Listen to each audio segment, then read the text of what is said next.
The Charleston summer air hung thick with jasmine and expectation as I stood near the entrance in my petrol blue dress, greeting arriving family members.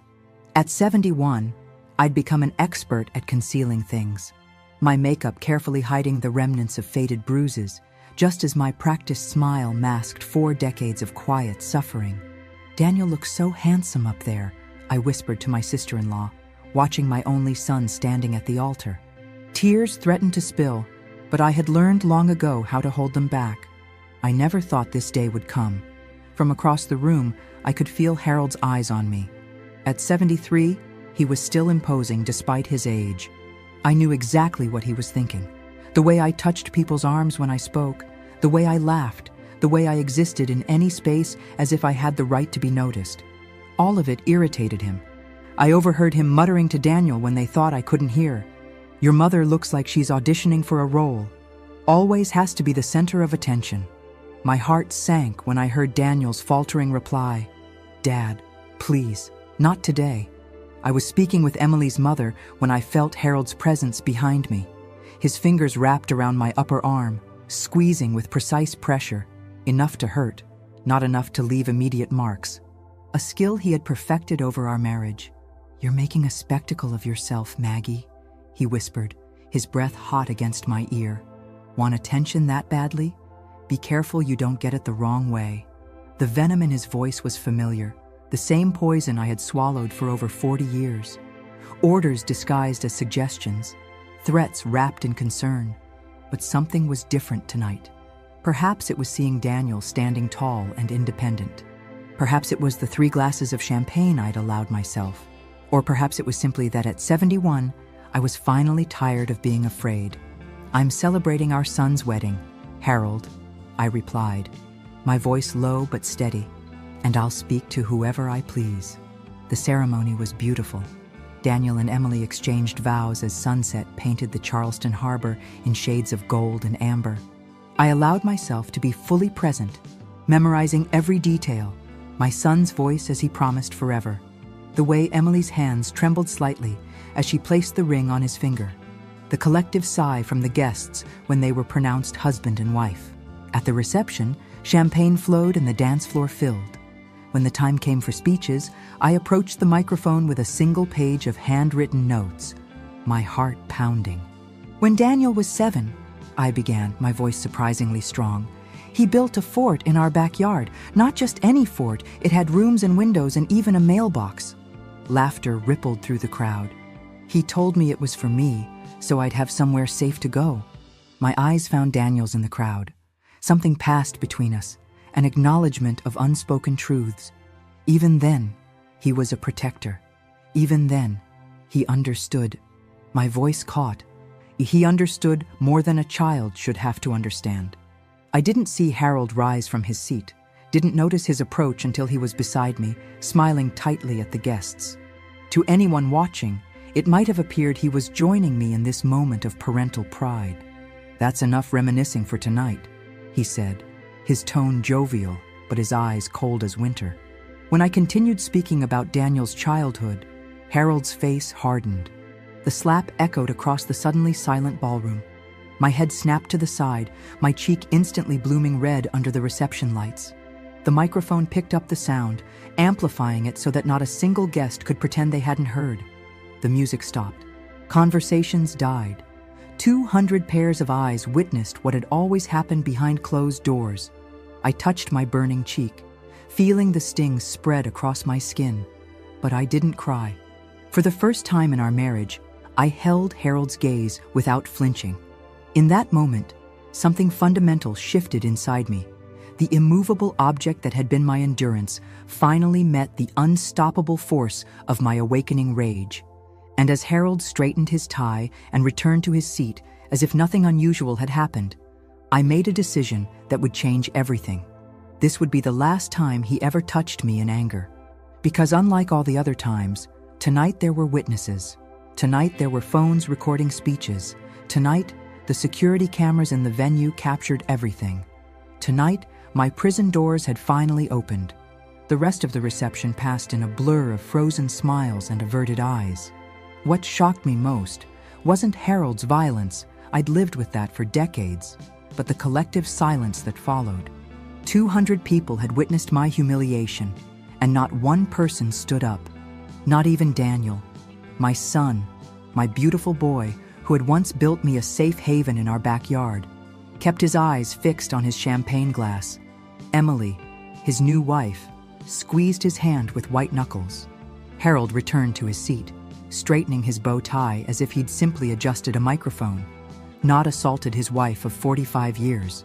When the music hesitantly resumed, the wedding coordinator approached me with concern painted across her face. "Mrs. Wilson," she whispered, "would you like to take a moment?"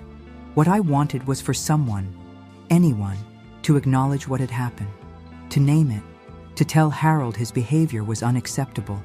Instead, I was being ushered away like something broken that needed fixing. "I'm fine," I said, summoning the smile I'd perfected through 4 decades of pretending. "It's my son's wedding day." As I walked back to our table, I noticed something that made my heart race. Elaine Davidson, my old college roommate who had become a family court judge, was watching me with clear, knowing eyes. She didn't smile sympathetically or look away embarrassed. She simply held my gaze with a silent message. "I see what's happening." It was the first honest interaction I'd had all night. Harold put his arm around me when I sat down, his fingers digging into my shoulder. To anyone watching, it might have looked like affection. I knew better. "Quite a performance," he murmured, always trying to steal the spotlight. "We'll discuss this when we get home." Those words had terrified me for years. "We'll discuss this when we get home" meant closed doors, raised voices, and sometimes worse. But tonight, something had shifted. The public slap had torn away the last thread of my denial. "No, Harold," I said quietly, taking a sip of water. "We won't." He laughed, dismissing my words as he always did. "Don't be dramatic, Maggie." The first dance began, Daniel and Emily swaying to "At Last." I watched my son hold his bride, wondering if he remembered the nights he'd spent with pillows over his ears, trying not to hear the arguments downstairs. Wondering if he remembered the mornings I'd shown up at the breakfast table with sunglasses inside the house, claiming migraines. Shame washed over me, not for what Harold had done to me, but for what I had allowed Daniel to witness by staying, for the lesson I had inadvertently taught him, that silence was acceptable in the face of cruelty. Later, when Daniel approached our table, his eyes were red-rimmed. "Mom," he began, his voice low. "I'm sorry about what happened." I waited for more, for him to condemn his father's behavior, for him to ask if I was okay. Nothing came. "It's your wedding day," I said, patting his hand. "Be happy." Harold cut in. "Your mother gets emotional at these things. Always has to make a scene." Daniel nodded mechanically and returned to his bride, shoulders hunched with the weight of his complicity. As the night wore on, I smiled and danced and accepted congratulations, all while something new and dangerous grew within me. With each passing hour, with each person who pretended nothing had happened, my resolve hardened. In the ladies' room, I examined my cheek in the mirror. The redness had faded, but my eye was beginning to swell slightly. As I applied more concealer, the door opened and Elaine stepped in. "Margaret," she said simply. Her eyes tracked over my face, seeing what I was trying to hide. "It's been happening for a while, hasn't it?" 45 years of practiced denial rose to my lips. "He's under stress. He doesn't mean it. It's not as bad as it looks." Instead, I said, "Yes." Elaine reached into her purse and handed me a business card. "This is Claire Harmon, best divorce attorney in Charleston." Divorce? The word felt foreign on my tongue. Forbidden. "But I've seen that look in your eyes before, Margaret. It's the look of a woman who's finally had enough." She squeezed my arm. "Whatever you decide, call me, day or night." When she left, I stared at my reflection for a long time. The woman looking back at me wasn't the 25-year-old who had fallen in love with Harold's confidence and charm. She wasn't the 40-year-old who stayed for Daniel's sake. She was 71, with tired eyes and a lifetime of swallowed words. But beneath the exhaustion, I saw something else. Something that had been dormant for decades. Determination. When we finally left the reception, Harold's grip on my elbow was punishing as he guided me to our car. To the valet and the remaining guests, we looked like any other elderly couple, perhaps him steadying me after too much champagne. The perfect illusion.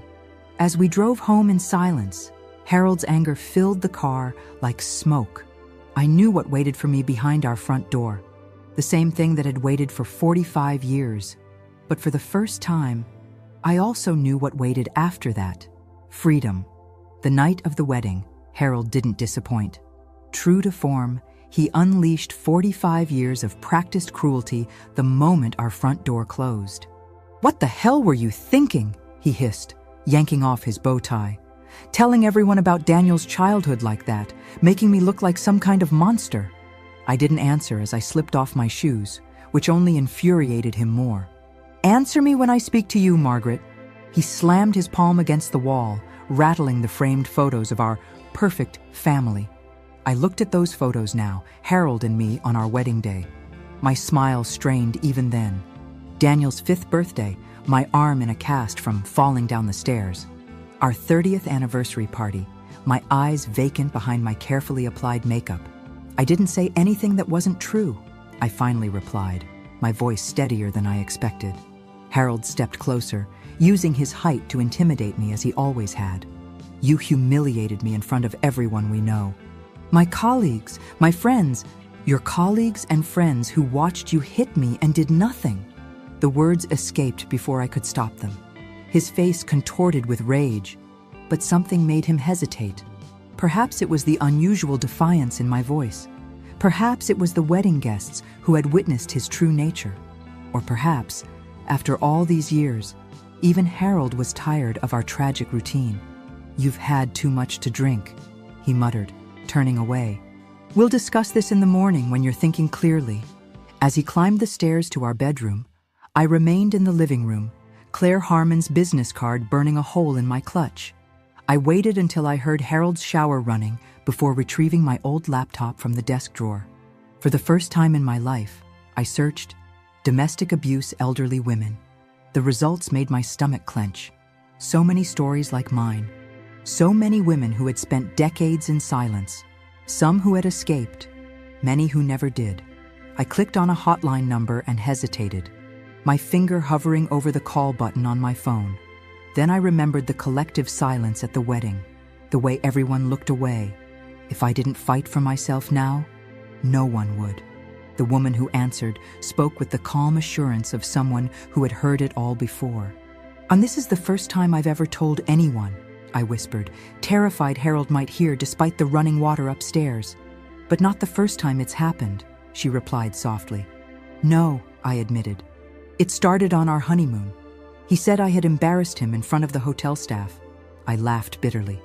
"Apparently, I've been embarrassing him for 45 years.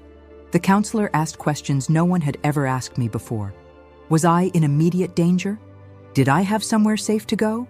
Did I have access to money? Did I want to file a police report about tonight's incident?" "Police report," I echoed, but it was just a slap.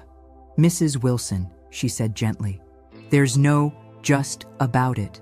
What your husband did was assault, and it happened in front of witnesses." Assault. The word landed like a stone in still water, sending ripples through my consciousness.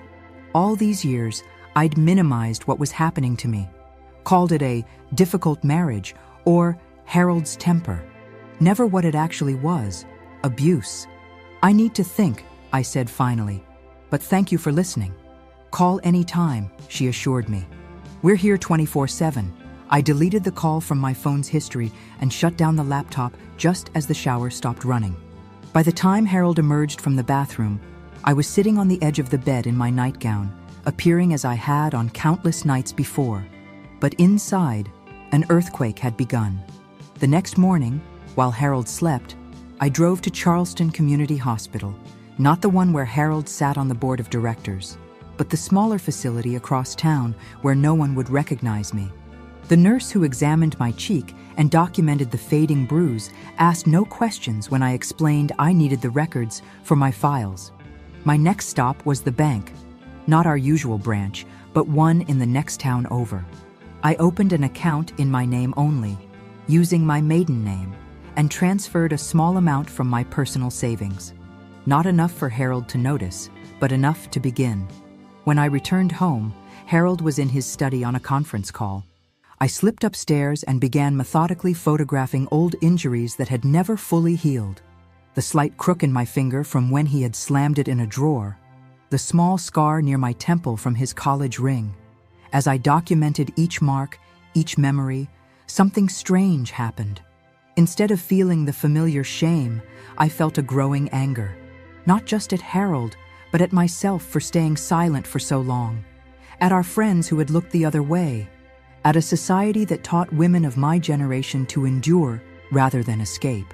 By afternoon, Harold had shifted into his post-conflict routine, acting as if nothing had happened.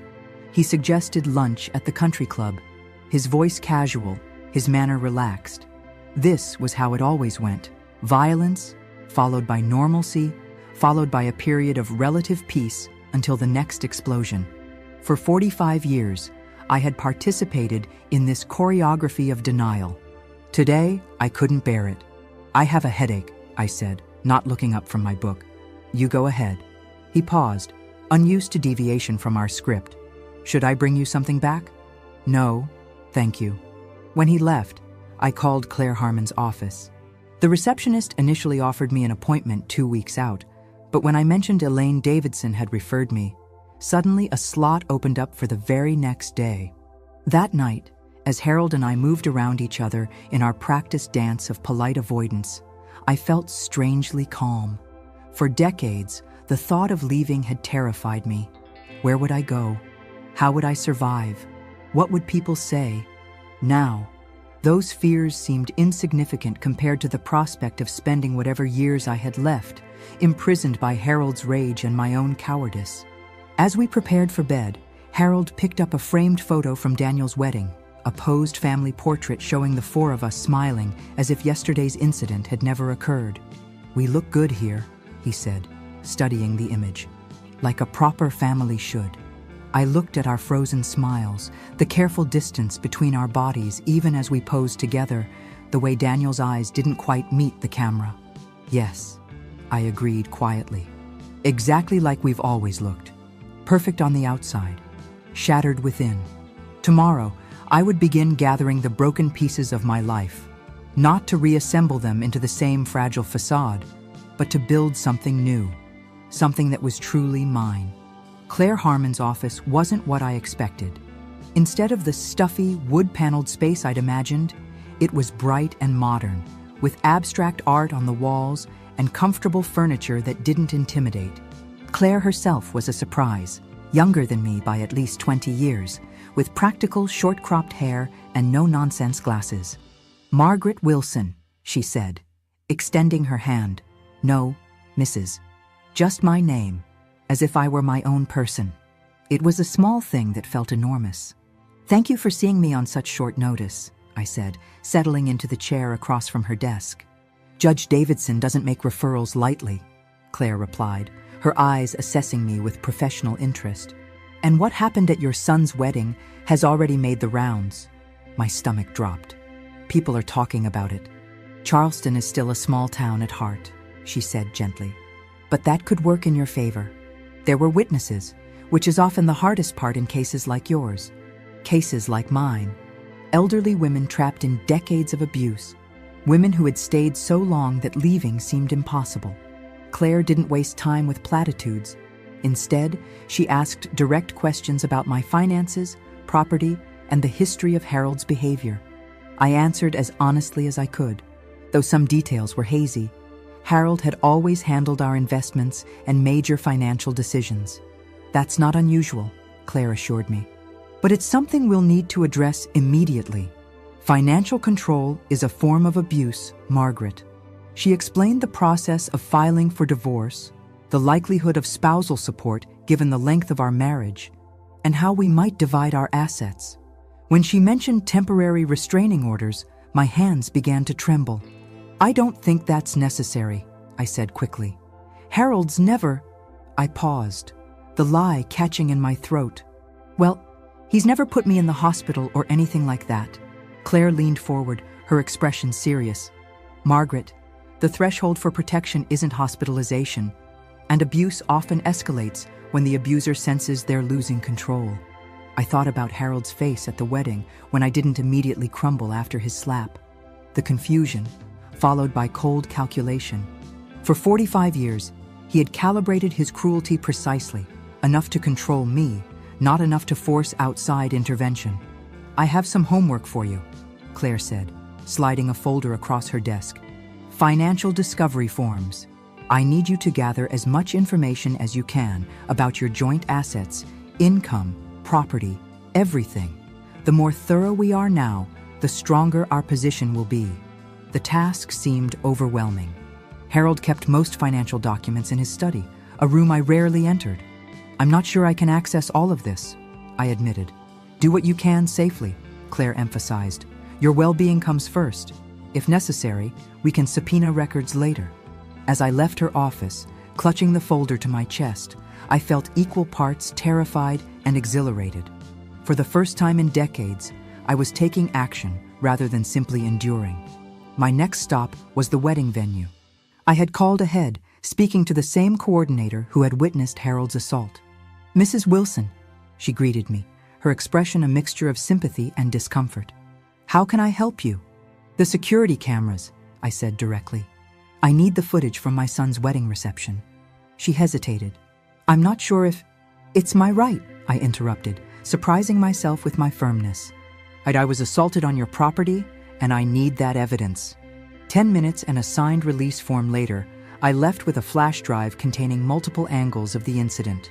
The coordinator had added, unprompted, "I've included the hour before and after as well. It shows his behavior leading up to it and, well, how everyone reacted afterward." The flash drive felt impossibly heavy in my pocket. At home, Harold was where I expected, in his study, door closed, on another conference call. I moved quietly through the house, gathering what I could from our filing cabinets in the den. Tax returns from previous years, insurance policies, the deed to our house. Each document was a piece of the puzzle of our shared life, a life built on my silence and his dominance. As I photocopied each paper at our home office machine, I felt like a spy in my own home, heart racing each time the floorboards creaked overhead. When the phone rang, I jumped, nearly dropping the homeowner's insurance policy I was copying. "Hello?" I answered, trying to keep my voice steady. "Mom, it's Daniel." My son's voice sounded strained, uncertain. I wanted to check on you. 3 days since the wedding, and this was his first call." I swallowed my disappointment. "I'm fine, sweetheart. How are you and Emily? Shouldn't you be on your honeymoon?" "We leave tomorrow," he said. "Mom, about what happened at the wedding." "It's not important," I interrupted, hearing Harold's footsteps on the stairs. "We can talk when you get back." "But Mom, I love you, Daniel. Have a wonderful trip." I hung up just as Harold entered the kitchen. He eyed the stack of mail I had quickly grabbed to cover the documents. "Who was that?" "Daniel," I said truthfully, checking in before their honeymoon. Harold nodded, pouring himself a glass of water. "Good. Did you apologize for making a scene at the reception?" The old Margaret would have nodded, accepted the blame, kept the peace. The new Margaret, the one who was planning her escape, simply said, "There's nothing for me to apologize for." His eyes narrowed dangerously, but we were interrupted by the doorbell. Harold's sister, Barbara, arrived for our long-standing Thursday lunch date. Her timing couldn't have been better. As they chatted in the foyer, I quickly gathered my copied documents and the originals, returning everything to its proper place before joining them with a practiced smile. Over lunch, Barbara chatted about the wedding, carefully avoiding any mention of the incident. When Harold excused himself to take a call, she leaned across the table. "Maggie," she whispered, "are you really okay?" What Harold did was... She trailed off, unable to name it. I studied my sister-in-law's face. Had she known all these years? Had she suspected and said nothing? Or had she been as skilled at denial as I had been? "I'm handling it," I said simply. "If you need anything," she began. "Would you testify?" I interrupted. "If it came to that, would you tell the truth about what you've seen over the years?" Barbara's face paled. She glanced toward the hall where Harold had disappeared, then back at me. "Maggie, he's my brother. And I've been your sister for 45 years, I replied. The silence that followed told me everything I needed to know. That night, after Harold had gone to sleep, I slipped downstairs with my laptop. Inserting the flash drive, I watched the footage from the wedding, saw myself at the microphone, Harold's approach, the slap that echoed through the ballroom, saw 200 people witness my humiliation, and then I saw their reactions. Some looked away immediately, pretending they hadn't seen. Others whispered behind their hands. A few looked genuinely distressed, but did nothing. Elaine Davidson was the only one who started to stand, only to be pulled back by her husband. Most devastating was Daniel's response. My son, my only child, froze in his seat, then stared into his champagne glass as if the answers to the universe were swirling inside.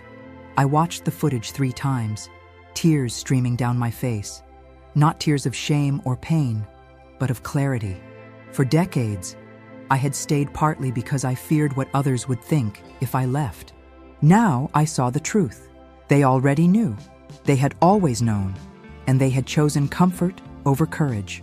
I would not make the same mistake again. The next morning, I made an appointment with our family doctor, the one who had treated my accidents for years without question. It was time for him to document what he had helped conceal. My prison break had begun, and there would be no turning back. Doctor. Maxwell's expression shifted from professional politeness to discomfort as I explained the reason for my visit. Margaret, he said carefully, I've been your physician for over 20 years. If there had been signs of domestic violence, I would have addressed them. I met his gaze steadily. Yes, you would have, if you'd wanted to see them. His eyes darted to the closed exam room door, as if expecting Harold to burst through it at any moment. Harold, who golfed with him every other Sunday. Harold, who had recommended him for membership at the country club. I need copies of my medical records, I continued. All of them. And I need you to document the bruising from Saturday night's incident. Incident? He echoed. The assault, I corrected, when my husband slapped me in front of 200 wedding guests. Dr. Maxwell cleared his throat. Margaret, couples have disagreements. Take the photographs, doctor, I interrupted, my voice surprisingly firm. Or shall I find another physician who will, perhaps one who understands mandatory reporting laws? 30 minutes later, I left with a USB drive containing 23 years of medical records and freshly taken photographs of the fading bruise on my cheekbone. Doctor. Maxwell had been clinically detached as he documented the injury, refusing to meet my eyes. I hope you know what you're doing, Margaret, he said as I prepared to leave. Harold has a lot of influence in this town. I'm counting on it, I replied.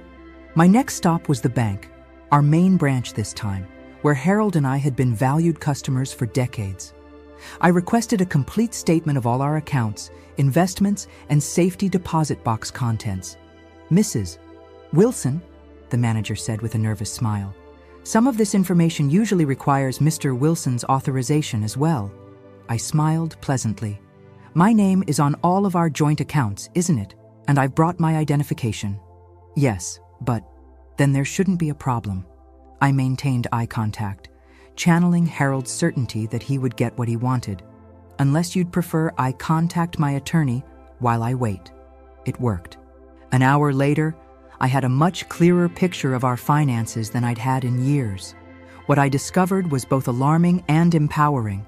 We were worth considerably more than I'd realized. Property investments, stock portfolios, retirement accounts. Harold had been successful, and despite his controlling nature, he had put my name on nearly everything. Perhaps he never imagined I would leave. Back home, I organized all my evidence in a folder. The financial documents, medical records, wedding security footage, photographs I'd taken of old injuries. Looking at it spread across the guest room bed was overwhelming. The documented history of my oppression, neatly labeled and categorized. My phone buzzed with a text from Claire Harmon. How are you doing with the financial discovery? I typed back, better than expected. Have more than we discussed. Her response was immediate. Excellent. Can you come in tomorrow, 9 a.m.? Tomorrow. The word hung in the air like a promise. Tomorrow I would take the final step toward freedom. I was returning the evidence to my hiding place, a hollow space behind a loose brick in the garden wall, when I heard Harold's car in the driveway, home early from his golf game. Quickly securing the brick, I hurried inside and began preparing dinner as I always did. "Hi, you're home early," I observed as he entered the kitchen, setting his keys on the counter.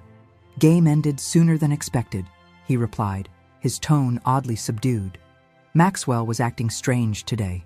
My heart stuttered, but I kept my expression neutral as I chopped vegetables. "Oh, how so?" Distracted, kept checking his phone. Harold's eyes narrowed. "He mentioned you'd been to see him." I nodded, not looking up from the cutting board. "Just a checkup. My blood pressure's been high since the wedding." "The wedding," he repeated flatly. "You mean since you embarrassed me in front of everyone we know?" I put down the knife, wiping my hands on a towel.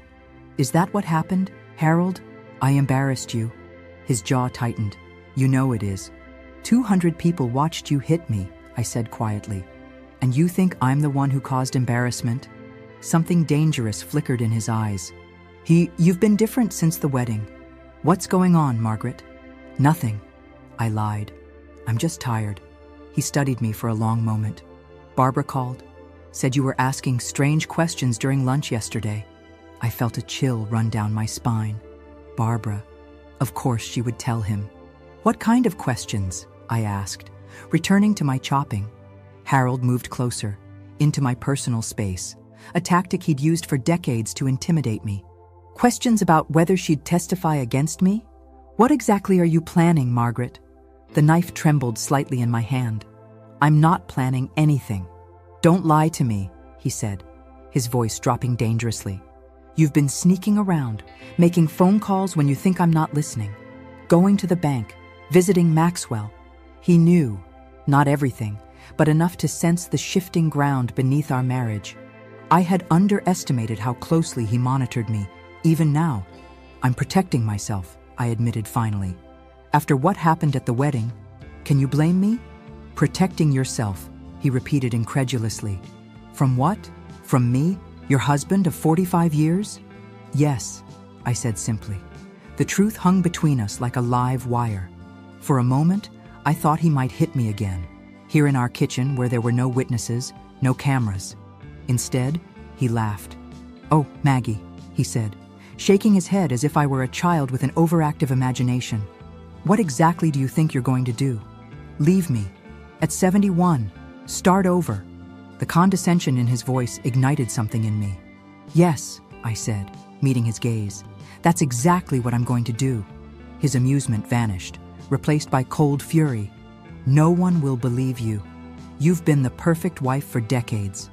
My colleagues, our friends, they know you as the woman who stands beside me, not some victim. They saw you hit me at our son's wedding," I reminded him. "A momentary lapse in judgment," he dismissed. "You were making a scene. Anyone would have done the same." "No, Harold, they wouldn't have." He stepped closer, using his height to tower over me. "You have nothing without me, no skills, no career. Just a tired old woman with nowhere to go." Each word was designed to cut, to remind me of my dependence. But instead of shrinking as I always had, I felt a strange calm descend. "I'd rather be a tired old woman with nowhere to go than spend another day as your punching bag," I said evenly.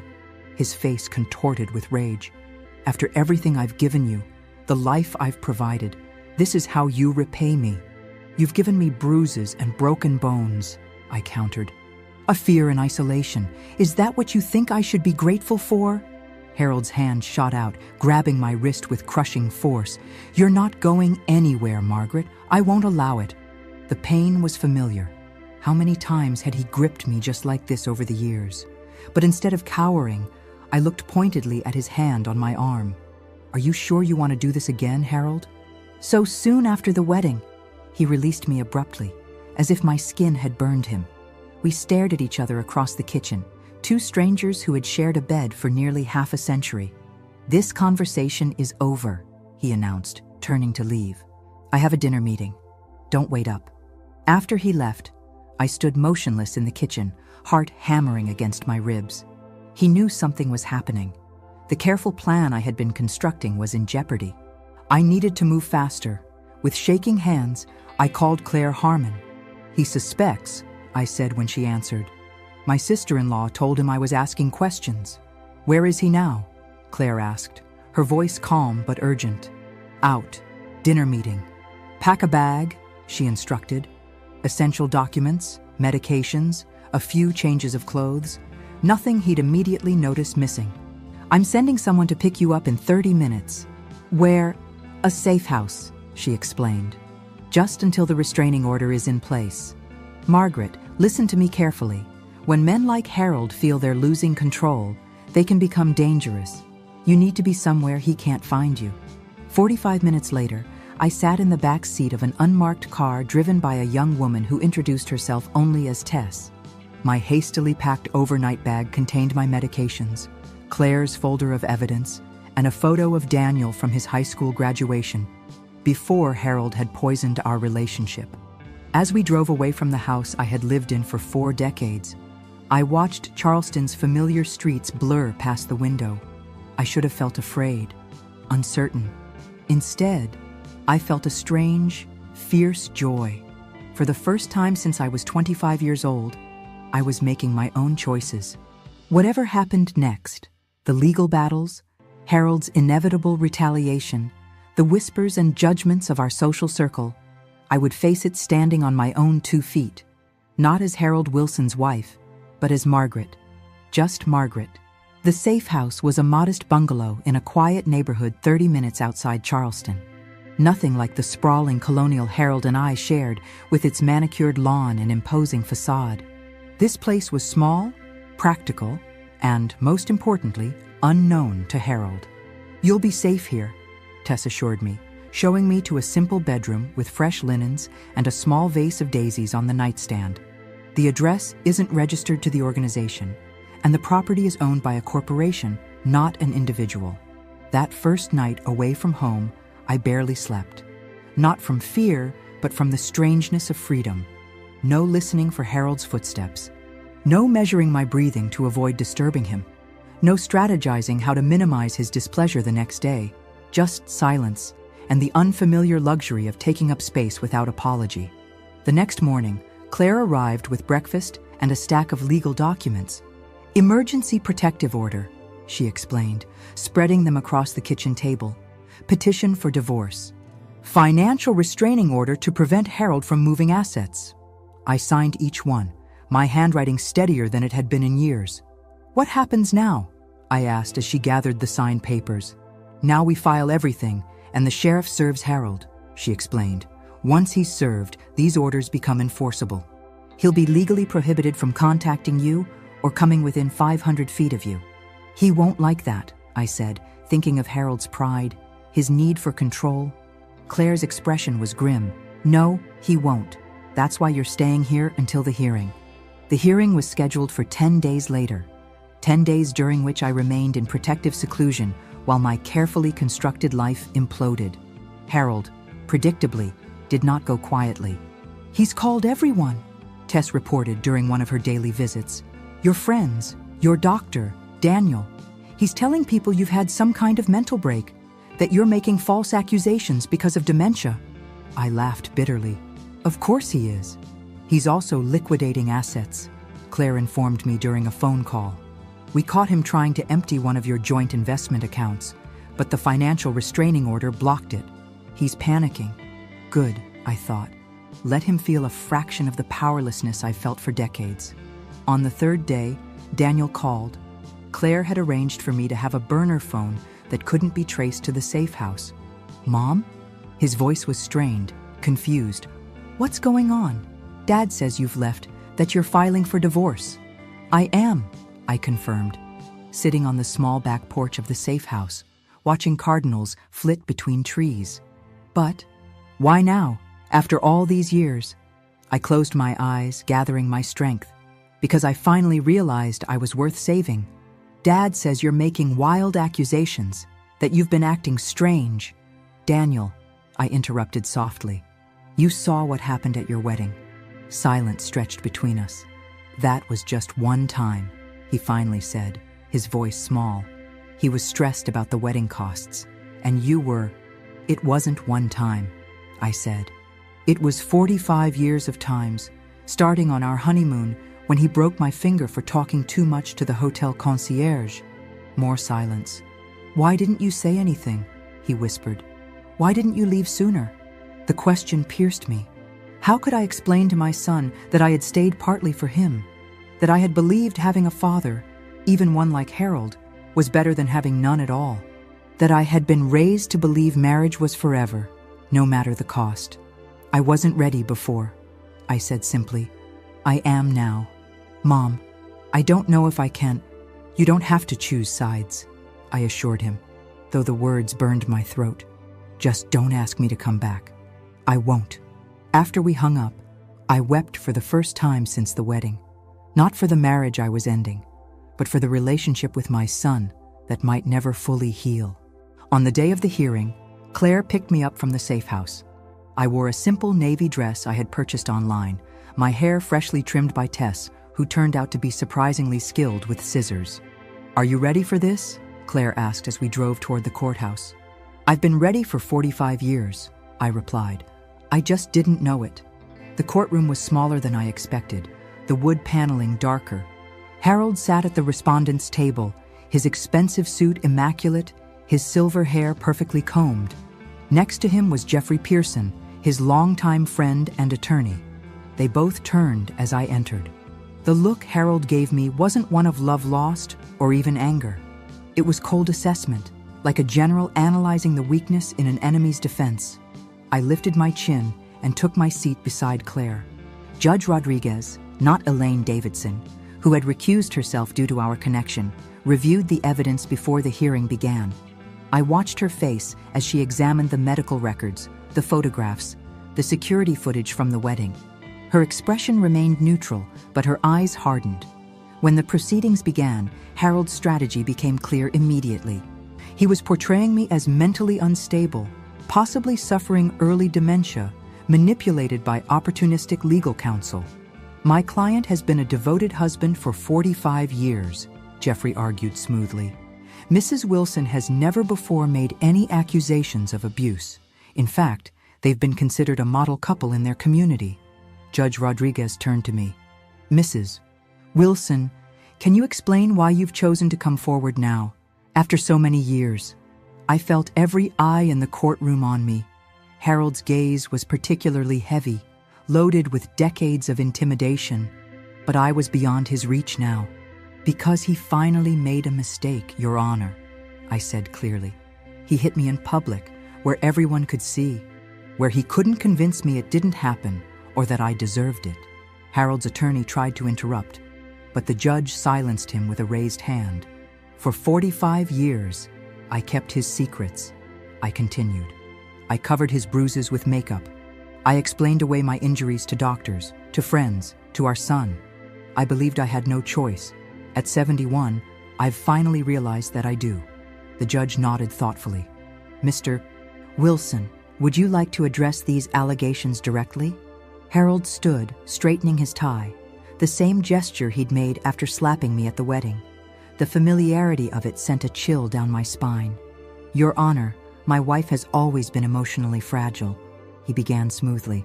"I've dedicated my life to protecting her, even from herself at times. Yes, we had a regrettable incident at our son's wedding. I was overwrought with emotion and reacted poorly to her increasingly erratic behavior.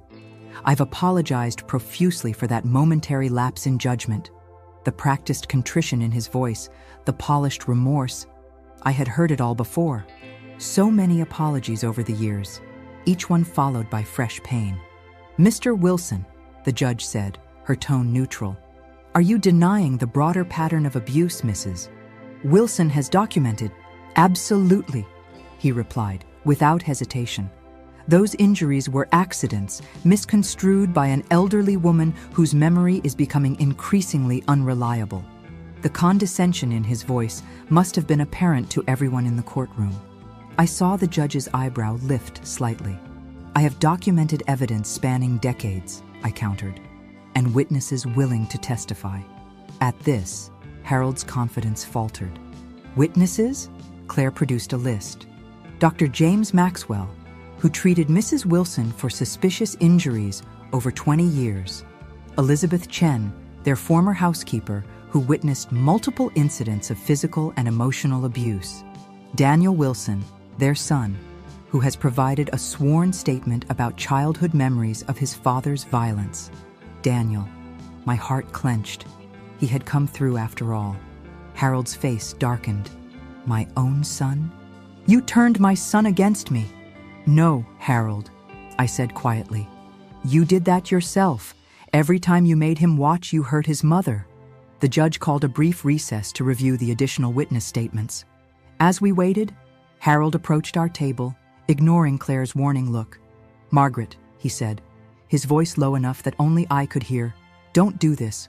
Whatever you want, a separate bedroom, more freedom, your own bank account, we can arrange it.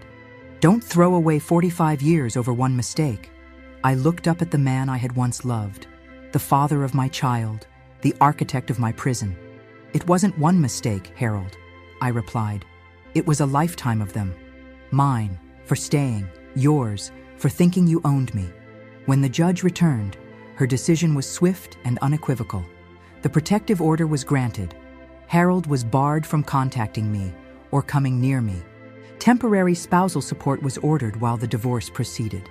I would retain possession of our home during the separation period. Harold would stay with his sister. As we exited the courtroom, reporters waited outside. News of a prominent Charleston businessman accused of domestic violence had spread quickly. Harold pushed past them without comment, his face rigid with suppressed fury. I paused, feeling their questions wash over me like waves. Mrs. Wilson, how does it feel to start over at 71? Do you have any comment about the incident at your son's wedding? What advice would you give other women in your situation? Claire tried to usher me through the crowd, but I stopped. I do have something to say, I told the nearest reporter. The cameras turned toward me, their lenses as hungry as the eyes behind them. To any woman of any age who's living in fear, it's never too late to save yourself, I said clearly. There's no expiration date on freedom. 6 months later, my divorce was finalized. I retained the house, half of our assets, and ongoing spousal support that ensured I would never want for comfort in my remaining years. Harold moved to Florida, his reputation in Charleston tarnished despite his attempts to discredit me. Daniel and I were rebuilding slowly. He had admitted, in painful conversations, that he had always known something was wrong in our home, but had been too afraid and confused to name it. I built you that fort when I was 7 because I heard him threatening you the night before, he confessed during one visit. I thought if you had somewhere to hide, you'd be safe. You were a child, I reminded him gently. It wasn't your job to protect me, and it wasn't your job to stay with him for my sake, he countered. But you did, didn't you? I couldn't deny it. Partly, but also because I didn't believe I deserved better. I do now. On my 72nd birthday, I stood in my garden, replanted with flowers of my choosing, not Harold's preferred formal hedges, and marveled at how much had changed in 1 year. The woman who had trembled under Harold's gaze was gone. In her place stood someone stronger, someone who had discovered that courage wasn't the absence of fear, but the determination to face it. My phone rang, the domestic violence hotline, where I now volunteered 3 days a week, helping other women find their way to freedom. Hello, this is Margaret, I answered. How can I help you today? As I listened to the voice on the other end, another woman, another story of fear and control, I moved to my favorite spot on the porch, where the afternoon sun warmed the wooden swing. A journal rested beside me, filled with the memoir I was slowly writing. The Last Slap, I'd titled it, hoping it might reach women who, like me, had been told they were too old for new beginnings. The voice on the phone was hesitant, filled with the same doubts I had carried for decades. I don't know if I can do this, she whispered. I'm afraid of what comes next. I watched a monarch butterfly land on my newly planted milkweed, its wings catching the sunlight. I was afraid too, I told her truthfully. But let me tell you what I've learned. There's nothing on the other side of fear but freedom. And freedom, at any age, is worth fighting for. As we talked, I silently thanked Harold for that public slap, the mistake that had finally broken my chains. In trying to humiliate me one last time, he had inadvertently set me free. And freedom, I had discovered, suited me perfectly. If this story touched your heart, we invite you to explore more content on our channel. We have many more emotional and thought-provoking stories that, like this one, aim to inspire you and show you that there's always hope. Click on the next video and join us for another narrative that will surely captivate you from the very beginning. Don't forget to subscribe, leave your comment, and share this video with those who might need it. Thank you for being part of this community. See you in the next video.